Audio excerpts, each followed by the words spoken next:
ngasi aina lokachariba topic asidi the grace of God that brings salvation. Aikoida arang khubum pubirakpa ishorgi thaujan hairiba asigi maramda aikoina yengminasi maramdi haujiki matamda ishorgi grace asigi maramda mi kya maramna lana sandoi adubu bible gi grace asina aikoida kari takpidi grace asigi mathauje kari no habje aikoina samlapna tentakna aikoina bible degi yengminasi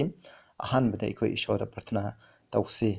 Shagada lebe pai shoyam thagasare nahakna papi aikhoigi thamak pibi ba thaujan asina aikhoigi punsida kari tahunba ngami masina aikhoigi thamak kari tawkhre haibasing maramda tolabana na hena khitang ngangje gadori masida nahana bor phina view tari pa mipung khuding mata sunaki mapanai da bor phina view aina ngangba khuding nahaki bible da nahana phongdok phiba adugi aningba adugi matung ina ngangbiu prabhu jisu christ gi minda kurumjari amen Ekoi ngasi samona se Titus 2 gi 11 to 14 madudagi aina lokachabani ekoi yengsi ahmada Titus 2 gi 11 pamina se 11 the high for the grace of God that bringeth salvation had appeared unto all men aikoi da arang khubam pubirakpa ishorgi thaujan adu mepung khudingmakta utpikhre habni asi ekhoina polna When a Titus the evening, was yamna Pajaba Ishogi Apava, Opa Omni Snausa. Aduga Aining Base, Bible legi wherein a collection view, Bible legi natabataragadi, the collection begin. Bible have say, text Amakatanga, Leapkadabanate, Bible the text meam. When a confused man ba amaga contradictory manava text adu the equine a pazana pusalaga compare Tauruga, hide of text aduna have the Ingatamni, Bible the Ikraba. Text khudimo ase aranba amata yaude loina sumi aikoina amaga panaba matamda contradictory oiba manba wani adubu haidiba contradiction ase amata loiro tuna aikoina saminagani haibasi masang aikoina tabiri bichinau singda ina khanganjari muna yengminasi masina haidibidi aikoi mipung khudingmapu hoi aikoi ifadamna pap tawkhre adugi magi matung induna aikoi prithibda leba aikoi khudingma pap tawkhre papi aikoina aikoi isagi panganna aikoina pap thadokpa aduga isagi pangan arang khubam phangba haibse aikoina oithoktere madugi damak aikoibu arang khubam pibinegi nabagi damak prabhu jisu krishna cross ta aikoigi damak aikoina pugadaba pap kitani khudimak adoma na pubiki ipa ichona su mangonda Adamgi matamdagi na aroiba matamda magi sargada sakadaba mishna tawkhiba tukchuk khudingda tawkhiba pap khudimak kidandi do amuktangda cross ta prabhu jisu krishna wanda loina haithabike asmai tawdana haithaba adugi mapana aikoida arang khubam pirakuni haidi hariba arang khubam pira haragasu aikoina prabhu jisu krishna bu thajinbagi mapa thajabagi mapana loksangadabani loksalaba matungda grace ase aikoida pirakaneba adu hariba grace aikoida arang khubam pirakpa grace ase loina utkhare abni prabhu na cross siba matamda aikoina utpiki abni aikoi yengje hariba grace ase aikoigi arang khubam ase karina aikoida arang khubam oibra habisini aina mawangsu yam haijakre ai handan hairoi Romans 3:20 gi matungnadi ishogi lo ngakpagi mapana mi kana amatabu suman biroi maramdi lo habisina aikoida leiriba pabadu khangali haina hai aduna aikoigi arang khubam ase aikoina yathang tara ngakpagi mapana aikoina arang khubam phangba nate arang khubam habisi prabhu jisu krishna ngonda thajaduna leibagi mapana Prabhu Jisu Christ gi mapana mahaki grace ki mapana aikoida lemna piba khudol amaneba arang khubam haibase masini aikoina haise aduga Ephesians 2 gi 8-11 da mu yengbisi For by grace we are saved through faith aduna thajabagi mapana thaujana ikoibu kanbibani hamni aikoina Prabhu Jisu Christ ngonda thajaba leibitai adudagi thajaraga mabu kanbibi mapuni loksanba adugi matungda Prabhu na aikoida thaujan pirakani aikoigi pap kokpiba aikoigi pap jam thokpiba se Prabhu gi thaujani haidiba thaujan asina aikoibu kanbibani aduga side not of yourself it is the gift of God masinang nasana thandagi akoi isai thandana tawrangambo erpanate masi ishorgi khudol haibdi lemna piba aikoina taluraga phangba nataba taluraga phangba sing asidi depni masi khudon nate aikoina talaga phangba nate ba rang khubamse aikoina papa thabak phana tawraga su myam honaraga su aikoina arang khubam se phangba ngamba nate masidi ishona aikoida lemna pibibani adubu aikoina kawroidaba amadi ishona aikoina prabhu da thajaraga aikoina arang khubam ꯐꯪꯈ꯭ꯔꯦ ꯍꯥꯏꯔꯕ ꯃꯇꯨꯡꯗ ꯃꯥꯒꯤ ꯊꯥꯖꯕꯁꯤꯅ ꯑꯃꯨꯛ ꯑꯩꯈꯣꯏꯗ ꯀꯔꯤ ꯇꯧꯔꯛꯀꯅꯤ ꯍꯥꯏꯕꯁꯦ ꯑꯩꯈꯣꯏꯅ ꯀꯥꯎꯒꯨꯝꯁꯦꯕ ꯃꯤꯁꯤꯡꯅ ꯍꯥꯏꯕꯁꯦ ꯄ꯭ꯔꯚꯨꯗ ꯊꯥꯖꯔꯒꯗꯤ ꯑꯩꯈꯣꯏ ꯑꯔꯥꯝ ꯈꯨꯕꯝ ꯐꯪꯉꯦ ꯑꯗꯨꯅ ꯑꯩꯈꯣꯏ ꯑꯗꯨꯝ ꯍꯥꯟꯅ ꯇꯧꯔꯝꯕ ꯐꯠꯇꯕ ꯂꯤꯆꯠ ꯁꯥꯖꯠ ꯋꯥꯉꯥꯡ ꯁꯉꯥꯡ ꯂꯩꯔꯤꯕ ꯃꯌꯥꯝꯗꯨꯁꯨ ꯑꯗꯨꯝ ꯇꯧꯒꯅꯤ ꯍꯥꯏꯕꯅꯤ ꯃꯗꯨ ꯅꯠꯇꯦ ꯃꯗꯨꯗꯤ ꯂꯥꯟꯕꯅꯤ ꯑꯩꯈꯣꯏꯅ ꯄ꯭ꯔꯚꯨꯗ ꯊꯥꯖꯔꯒ ꯃꯍꯥꯛꯀꯤ ꯊꯧꯖꯥꯟ ꯑꯗꯨ ꯃꯍꯥꯛꯀꯤ ꯊꯧꯖꯥꯟ ꯐꯪꯗꯨꯅ ꯑꯩꯈꯣꯏꯅ ꯑꯔꯥꯝ ꯈꯨꯕꯝ ꯐꯪꯕ ꯇꯥꯔꯒꯗꯤ ꯑꯩꯈꯣꯏꯒꯤ ꯄꯨꯟꯁꯤꯗ ꯃꯗꯨꯒꯤ ꯊꯧꯖꯥꯟꯗꯣ ꯂꯩꯔꯦ ꯍꯥꯏꯕꯒꯤ ꯑꯩꯈꯣꯏꯒꯤ ꯄꯨꯟꯁꯤꯗ ꯑꯑꯣꯟꯕ ꯀꯌꯥ ꯑꯃꯔꯣꯝ ꯂꯥꯛꯀꯅꯦꯕ ꯍꯥꯏꯔꯤꯕ ꯑꯑꯣꯟꯕ ꯂꯥꯛꯀꯅꯤ ꯍꯥꯏꯕꯁꯤꯗ ꯄ꯭ꯔꯣꯇꯦꯁꯟ ꯏꯆꯤꯟ ꯏꯅꯥꯎꯁꯤꯡꯅ ꯊꯥꯖꯗꯦꯕ ꯃꯗꯨ ꯌꯦꯡꯁꯤꯀꯣ ꯃꯁꯤ ꯑꯩꯅ ꯍꯥꯏꯕ ꯅꯠꯇꯦ ꯕꯥꯏꯕꯜꯅ ꯇꯥꯛꯄꯤꯕꯅꯤ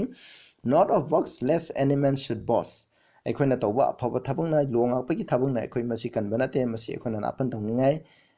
ꯅꯠꯇꯦ ꯑꯗꯨꯒ ꯁꯤꯗ ꯑꯃꯨꯛ ꯌꯦꯡꯁꯤꯀꯣ ꯚꯔꯁ 10ꯗ ꯄꯨꯟꯅ ꯌꯦꯡꯃꯤꯟꯅꯁꯤꯀꯣ ꯐꯣꯔ ꯃꯔꯝꯗꯤ we are his workmanship ꯑꯩꯈꯣꯏ ꯃꯍꯥꯛꯀꯤ ꯊꯕꯛ ꯁꯨꯕ ꯃꯤꯅꯤ created in Christ Jesus Prabhu Jishu ख्रिस्टꯗ ꯁꯦꯝꯈ꯭ꯔꯕ unto good works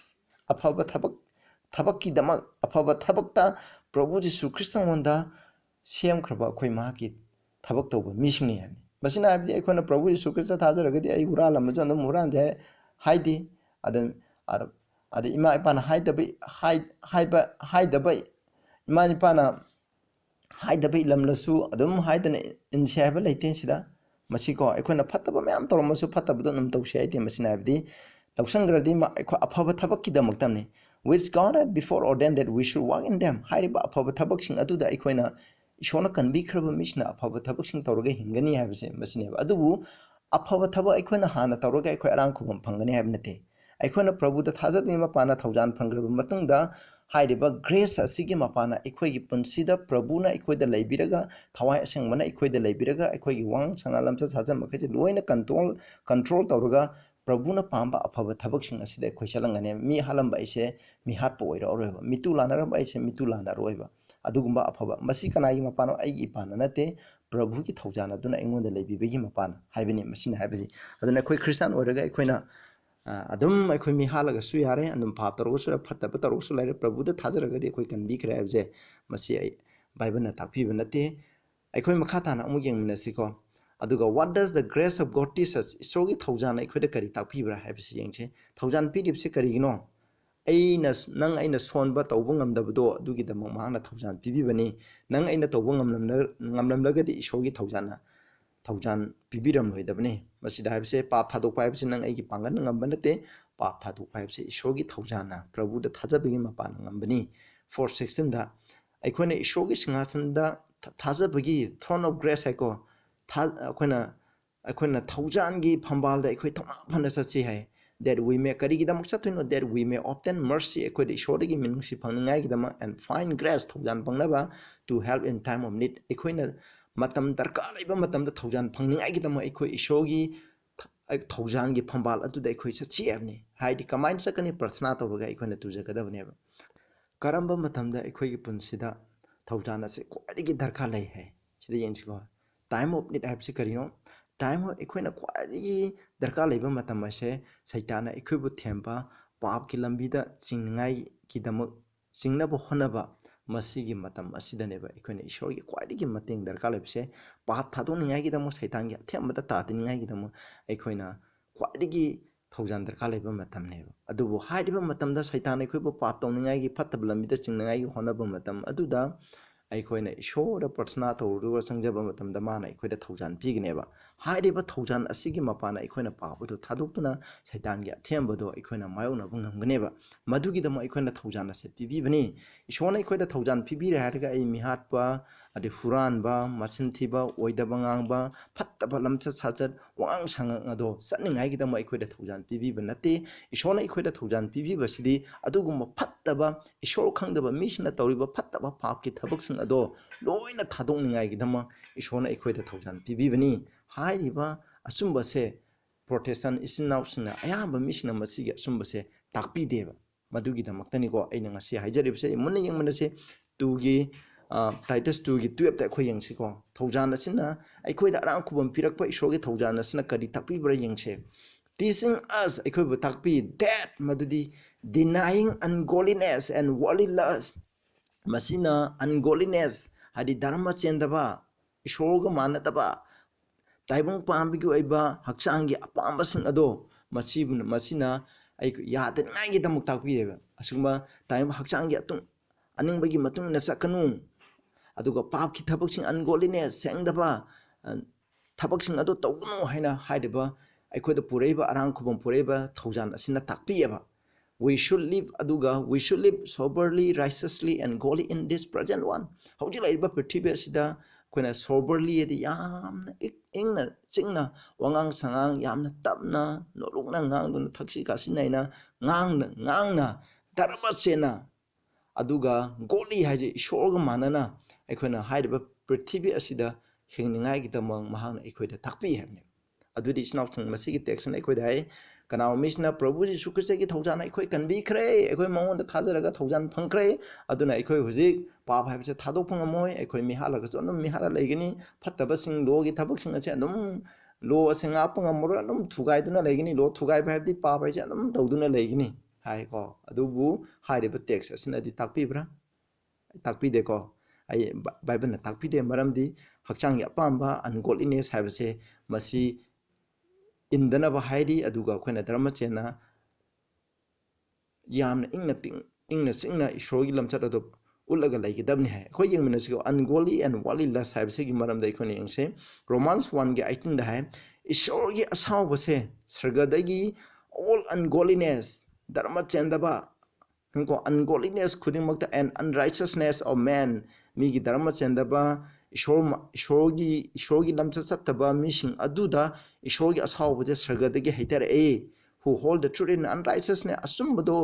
dharma chendana paiba haibadi ama khudam oina haijarabada akhoi prabhu da thajaragadi akhoi pap tor pam thadokpa ngamoi pap anum tawduna legini haibase masi asumbaje dharma chendabada paiba khudam amaneba adugumba mising aduda ishogi mai hongna saubase haitei habneba sidara yauriba ungodliness haibase karino aduga worldliness haibase karino haibase akhoi makha tane romans one nachin akhoi pajana pabiro paba mathamda ungodliness aduga unrighteousness haibase karino haibase masida pajana explain tawkre masiko ishogi asauba haitariba kana da ishogi asauba je haitei habda noina sum pathabu mathamda khangani 1 gi 29 to 32 da masida list ampire ko akhona dharma chendaba filled with all unrighteousness dharma chendaba na pik thanba aduga oktaba gi thabak toba phattaba kalakpa mi hoba yengthiba mi hatpa namthak toba aduga hingcha ai tamba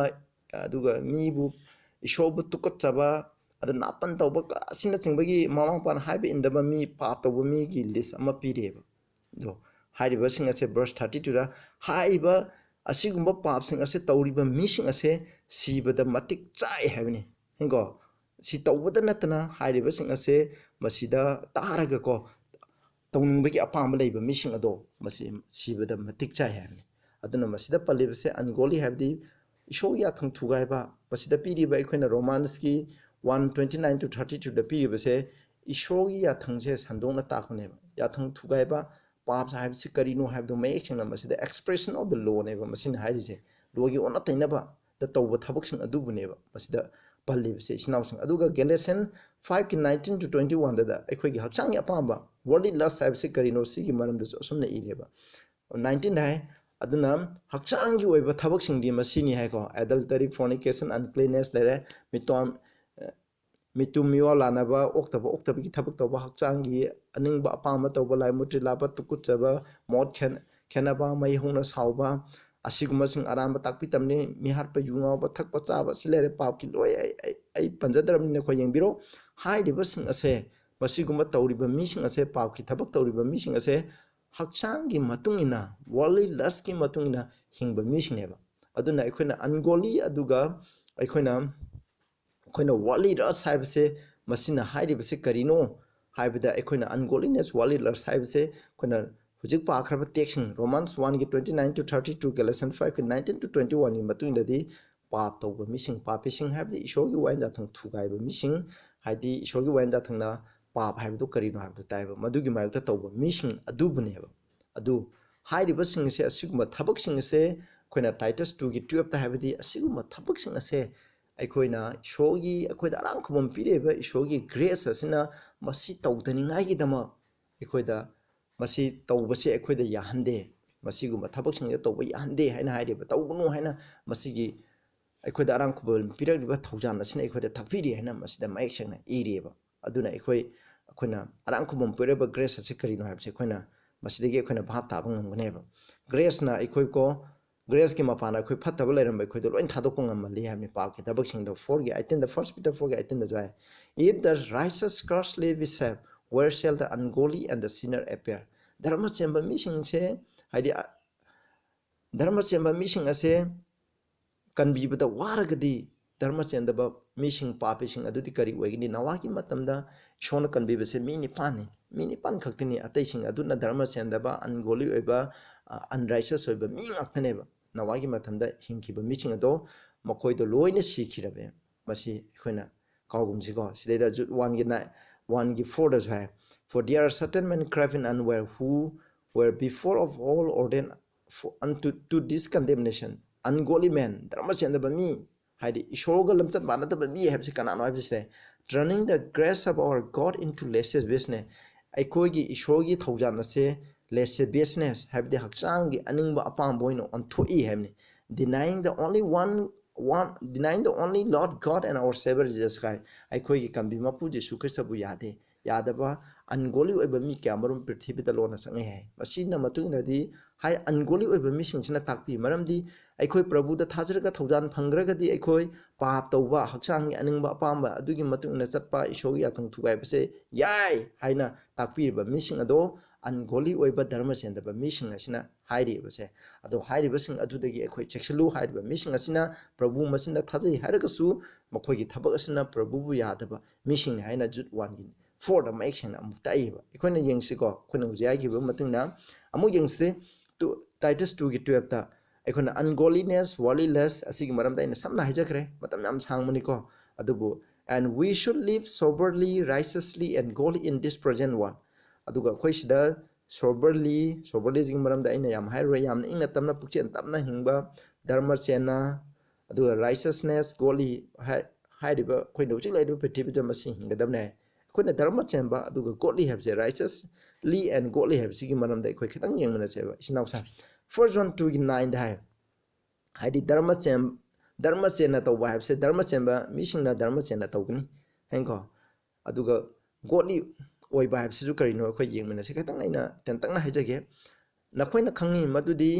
he is righteous if you know that he is righteous dharma cheli prabhu Jesu Christ di dharma cheli habse nakhoi na khangnagadi kamaina prabhu Jesu Christ dharma chela habse khangani mak pap tawdi habsinani ko khona prabhu Jesu Christ dharma chela khangadabe you know that nangna khangi madu everyone that doeth righteousness is born of him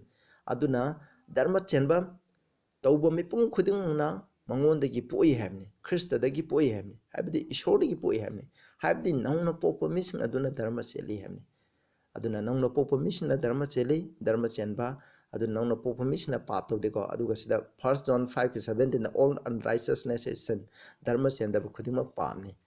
habni adudi dharma chemba habse pap tawdaba mi adubu dharma chemba haina bible na habigi matuni isam tamle pap habse 1 John 3:4 gi matuna isho ya thang thugai bamni aduna dharma chemba habse isho ya thang thugai daba mising aduni hairi kana gi mapana Christ da thajabagi mapana phangba thaujan aduna haibadi thaujan dugi mapana prabhu na ikhoida lebiraga ikhoigi wang changa lamcha sajar ikhoida pangal pibiraga saitangi athemba khudima aduga khoi hakchangi aningba pamba tawningai gi dama saitana insalakba athemba khudima ase prabhu gi thaujana khudum chalaga prabhu bu nungsibagi mapana ikhoina inbase masibune ikhoina dharma chemba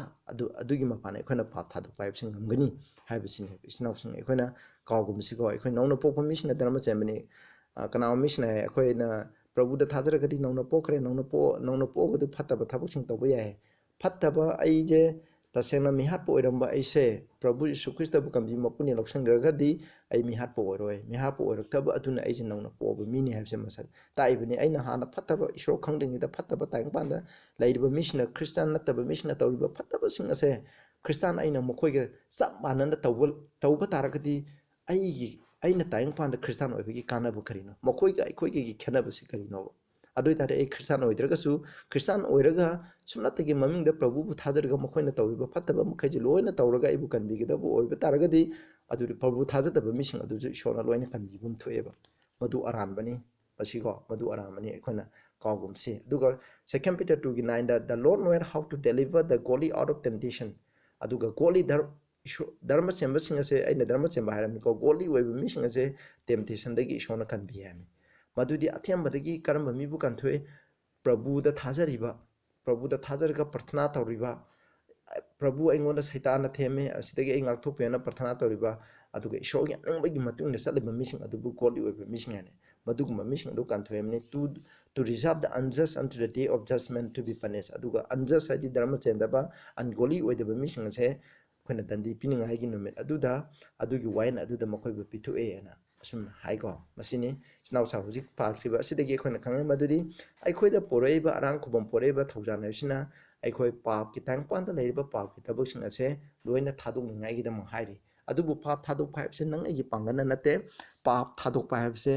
aina prabhu da thajabagi mapana prabhu na ingonda thaujan piraga prabhu na ai thamoi da leiraga prabhu na ingonda pangal piraga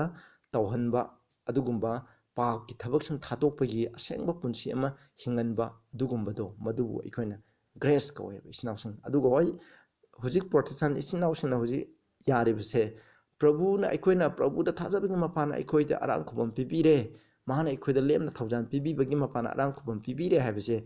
arang khubam habse aikoigi pangana nate prabhu gi pangana pibibne habse mdi moina thajare aduga mokoina thajadaba amadi leireba madudi aikoigi ishor asukti pangal kale omnipotent ni omniscient ni omnipresent asukti mati pangan kanba ishorna prabhu aduna aikoida leibiraga phattaba paap ki thabak sing ase thatokpa ngamhangani prabhu gi mapana prabhu ga loina raga paap ki thabak sing ase thatokpa ngamhangani haiba bible na takpiribasi asi amadi mokoina sunga yadeba adu hairibase yadaba taradi aikoigi laibakche papi singi na phangba dandi ado aikoigi chamana na phangani koi aroibda chaleje Titus 2 gi 13-14 dai khoi paminarsi aduga loisi ko looking for that blessed hope haidi blessed hope haidi prabhu na ani shubal lakpado ekhona ngaijaraduna and the glorious appearing of the great God and our Savior Jesus Christ ekhoi gi prabhu jesu krishna mating manganga loina na lengakpado madude yengduna ekhoi leisi habni who gave adubu sidai ko prabhu gi thabak se kari no yengsi ko who gave himself for us prabhu je mahang asang ai khoi gi damo pitho biki prabhu na sibi basne khoi gi damo kari to web jing ko that madudi he might redeem us prabhu na cross ta sipirip se kari no he might redeem us from all iniquity ikoina to wa pap sing ikoina prabhu khangding ida toromba pap sing huran basing mitura na basing mama pan haiba inda basing kalak basing mihoba leibasing lai muti lalam basing atopa saitan gi eba lai sing khurumam basing ado punamak madugi paap ki thabak sing ado madudagi ekhoibu kanbini ngai gi damak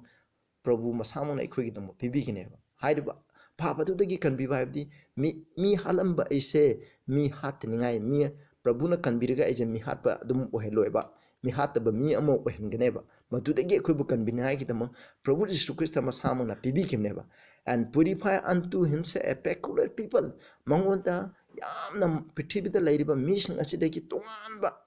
yamna toktopa mi ama oiningai gi dama ekhoibu sangdong ngai gi damak taneba mahangna sibibase aduna jealous of good work afaba thabak ta ko afaba thabak tawada thawai yawa mising afaba thabak haibdi ekhoi loi yegre longa pa ki thabak sing ase afaba thabak ngak taneba du hairiba afaba thabak sing mi bu mateng pangba leita laira bu